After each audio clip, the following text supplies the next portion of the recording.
So the first philosophical concept here is that of nihilism, which was mainly advocated for by the 19th century German philosopher Friedrich Nietzsche.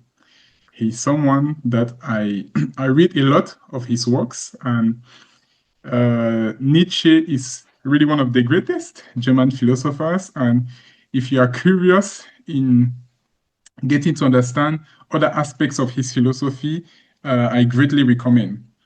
But for the moment, we focus on nihilism. So, in essence, nihilism is the belief that life has no intrinsic meaning, purpose, or value, which means that you find yourself here and there is no meaning. Under these circumstances, there are two things you can do. You can either adopt the perspective of the passive nihilist, who is someone that is going to view existence as a punishment or as something entirely meaningless, which means, for example, you're a slave and you can just accept that you're a slave and live your life as a punishment. On the other side, we have the active nihilist, and this is the position that Nietzsche advocates we should take.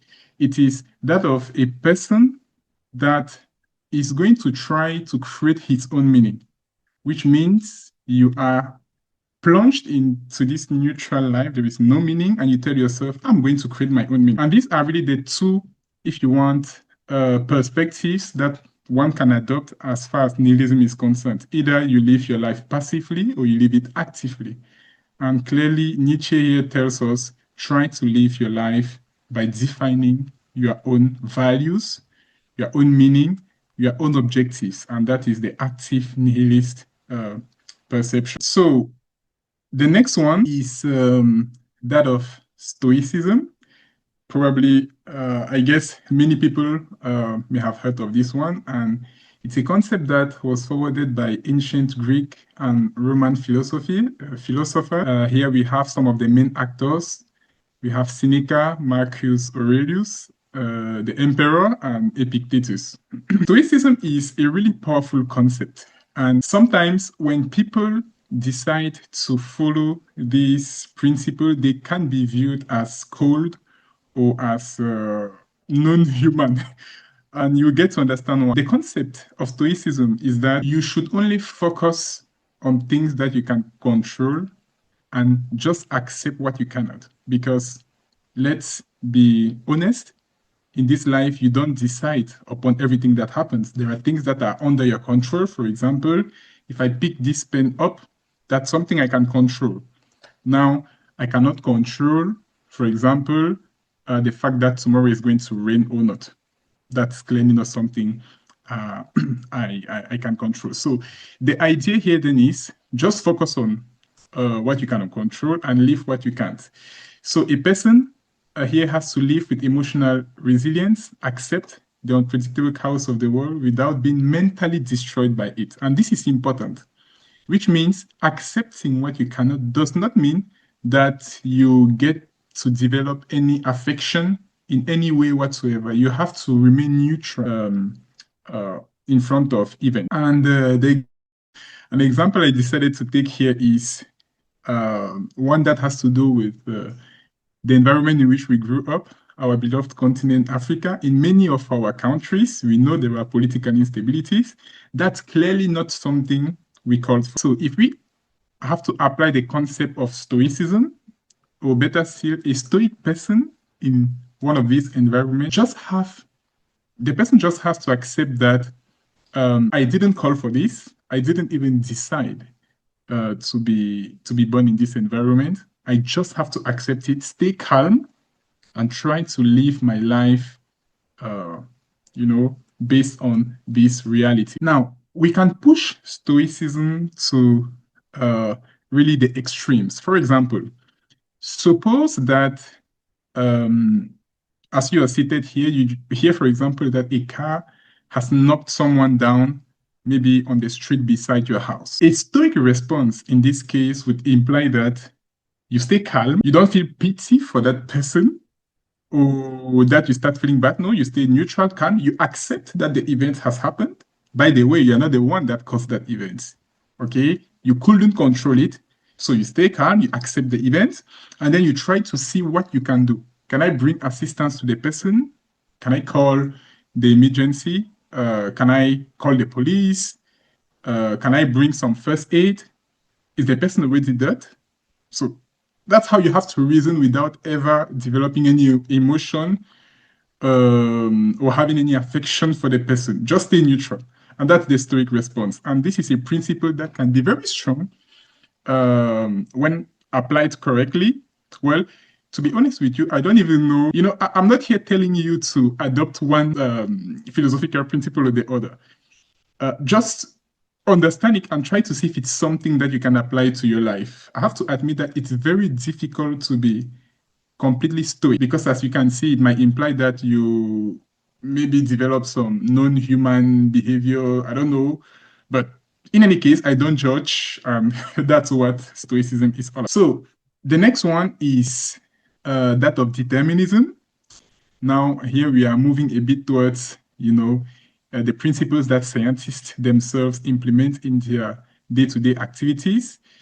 This one was strongly advocated by Baruch Spinoza, who was a 17th century Dutch philosopher, and then Pierre-Simon Laplace, who you might have heard of from your physics electrostatics course in secondary school.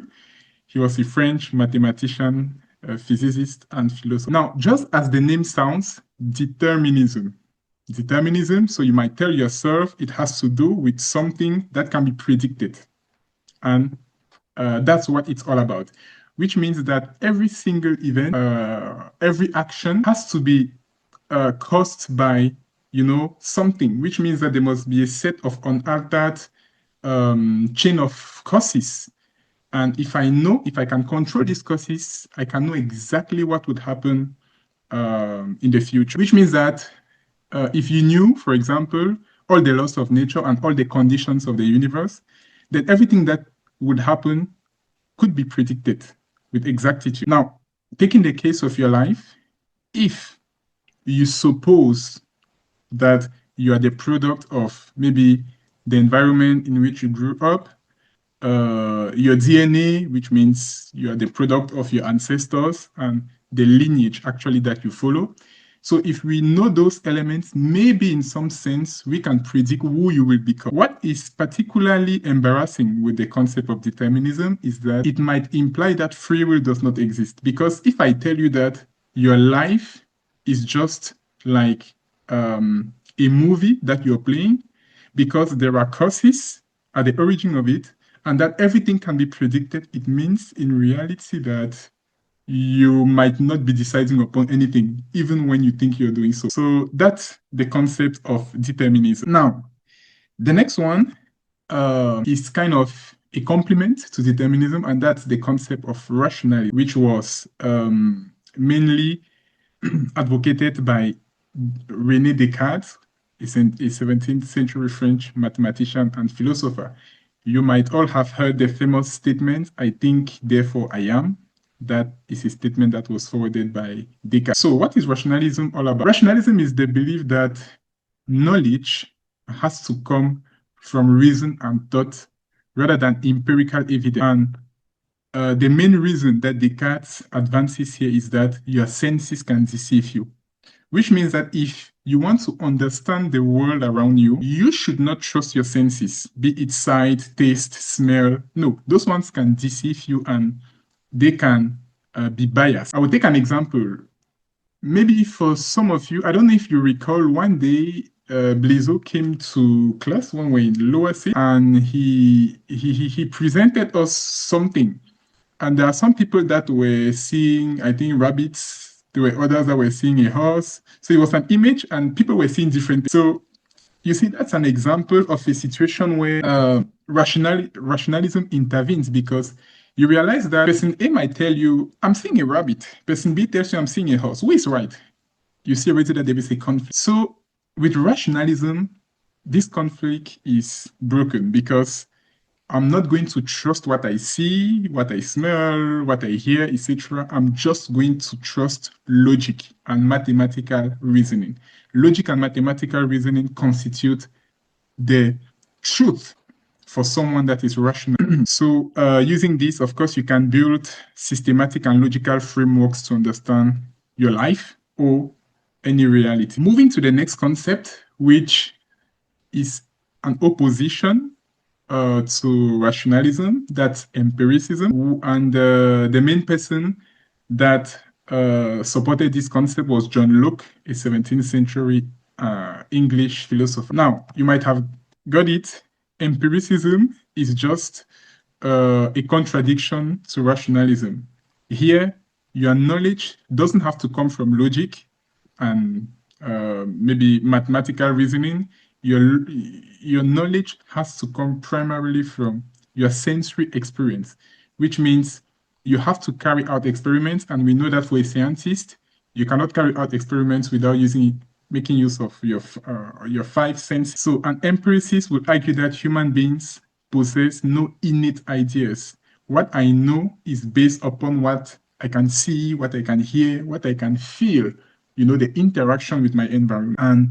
And that's really, if you want, the main idea of empiricism. Now, moving to the next one, which is existentialism, a concept that was forwarded mainly by Jean-Paul Sartre, a 20th century philosopher that explored human freedom, meaning, and responsibility. So what's this all about? So when you are born, it's just like you are thrown into a world where you have to decide, you have to define what you are based on your choices and actions, which means that life is like neutral, and then you have to decide upon what you want to do with your life. So Sartre encapsulated this in the phrase existence precedes essence, which means that life only has meaning because you give it meaning. I don't know if that makes sense. In other words, there is this principle, it's another principle, it's a concept in science known as the anthropic principle, which states that the universe exists only because you are there to observe it, which means that if we were not there, there would be no universe. And that joins existentialism. So you can be born a slave, but if you die a slave, then it's your responsibility, because your future is not predetermined according to this concept. You decide what you become. So existentialism really calls upon the responsibility of every individual. So the next concept is one that was forwarded by Albert Camus, who was a French philosopher, and that is absurdism. Absurd. So what is absurd here? What is absurd here is the fact that we human beings are trying to understand the world, to understand the universe. We seek for meaning and clarity. But the only problem is that the universe itself seems to be too silent. It doesn't give us hints in trying to understand what it is made of, in our search for meaning. And that is what the absurd here means. So we have to face the ultimate futility, the ultimate fate of the existence with lucid rebellion and passion. And Camus stated that when you are struggling to find meaning, that struggle itself towards the heights, towards objectives, has to be enough to fill your heart, okay, to give you satisfaction. Now, our next concept here, maybe this one might be more appealing. So it's that of utilitarianism, a concept that was forwarded essentially by Jeremy Bentham, an 18th century English philosopher, and John Stuart Mill, a 19th century English philosopher. Now, just as the name sounds, you might tell yourself that utilitarianism, it's derived from the word utility, which means something that has to measure usefulness.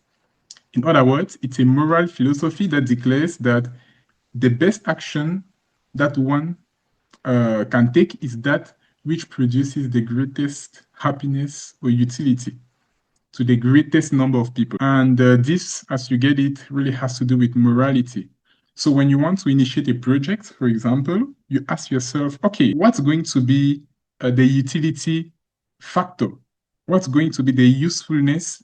What's the usefulness of this project multiplied by the number of people it's going to impact? A practical case of utilitarianism we employed was last year when we decided to organize this charity project and we supported orphans. It's because at the time we told ourselves, there are people in need of assistance, and sure, we don't have infinite means, but maybe at our level, we can already provide support. It's because we measure the utility that our contributions could have on these young folks.